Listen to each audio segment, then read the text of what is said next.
Jet Airways, air India, IndiGo എന്നീ വിമാന കമ്പനികൾ ഫ്രീ ബാഗേജ് അലവൻസിൽ നിയന്ത്രണം വരുത്തിയത് ഗൾഫ് മേഖലയിൽ നിന്നുമുള്ള ഇന്ത്യയിലേക്ക് പോകുന്ന യാത്രക്കാർക്ക് പ്രയാസം നേരിടുന്നു. 20 കിലോഗ്രാമിൽ നിന്നും 15 കിലോഗ്രാമായി കുറച്ചുകൊണ്ടാണ് ഫ്രീ ബാഗേജ് അലവൻസിൽ വന്ന നിയന്ത്രണം. ഇന്ത്യയിലെ ആഭ്യന്തര വിമാന സർവീസുകളിലാണ് ഈ ബാഗേജ് നിയന്ത്രണം വന്നതെങ്കിലും വിദേശത്ത് നിന്നും, പ്രത്യേകിച്ച് ഗൾഫ് മേഖലയിൽ നിന്നും എത്തുന്ന യാത്രക്കാർ ആഭ്യന്തര കണക്ഷൻ സർവീസുകളിൽ യാത്ര ചെയ്യുമ്പോൾ 15 കിലോയ്ക്ക് മുകളിലേക്കുള്ള അധിക ബാഗേജിന് പണം അടയ്ക്കേണ്ടതായി വരും. ഇന്ത്യയിലേക്കോ അവിടെ നിന്നും വരുന്നതായ യാത്രക്കാർക്ക് ഫ്രീ ബാഗേജ് അലവൻസ് 30 കിലോഗ്രാം ആയിരുന്നു എയർ ഇന്ത്യയും ജെറ്റ് എയർവേസും അനുവദിച്ചിരുന്നത്.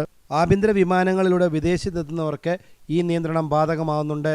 നിലവിൽ സ്പൈസ് ജെറ്റ്, ഗോ എയർ എന്നീ വിമാന കമ്പനികൾ മാത്രമാണ് യാത്രക്കാർക്ക് 20 കിലോ അനുവദിക്കുന്നത്. ബാഗേജ് ലിമിറ്റ് കുറയ്ക്കുന്നതിന് പിന്നിൽ സീറ്റിംഗ് കപ്പാസിറ്റി കൂട്ടുകയെന്നതാണ് വിമാന കമ്പനികളുടെ ഉദ്ദേശം. ഫ്രീ ബാഗേജ് അലവൻസ് നിയന്ത്രണത്തിൽ ഇന്ത്യയിലേക്കുള്ള യാത്രക്കാർ അസംതൃപ്തരാണ്.